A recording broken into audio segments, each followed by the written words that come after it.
वर्तमान बड़ खबर ओडिशा झारखंड सीमांत सलगाबाहाल रास्ता विपर्यस्त। सुंदरगढ़ जिलार सीमांत कुआरमुंडा ब्लॉक अंतर्गत ओडिशा झारखंड सीमांत सलगाबाहाल झारखंड राज्यर सीमा पर्यंत रास्ताटी अत्यंत कदर्य अवस्था अछि।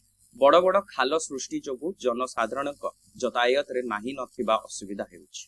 रांची रोड रु रांची को जाइथिबा ई रास्ताटी बाईपास और कौनसी टोल गेट पड़ु नथिबारु एही रास्ताटी भारी जान चलाचल पई सुगम होईछि। एठारे दैनिक शह शह भारी जान चलाचल करिथिबारु एही रास्ताटी शोचनीय होई पड़िछि।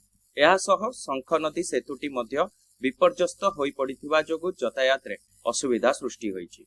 10 नंबर राज्य राजपथ कुतरा रांची रोड रु रांची को जाउथिबा एही नूतन 143 नंबर जातीय राजपथ ओडिशा झारखंड सीमांत सलगाबाहाल ठारू झारखंड राज्यर सीमा पर्यंत रास्ताटी मरण जनता पलटिछि। एही रास्ता रे दैनिक शह शह भारी जान चलाचल करुथिबा रास्ता रे बड़ बड़ खाल सृष्टि होईछि, जहा फल रे जनसाधारण यातायात रे बहु असुविधा हेउथिबारु जनसाधारण रे उत्तेजना प्रकाश पाउछि। ए दिगरे प्रशासन पक्षरु पदक्षेप ग्रहण पई दाबी मध्य होईछि।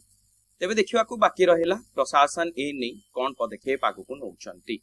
सुंदरगढ़ रु bureau report news in Odia.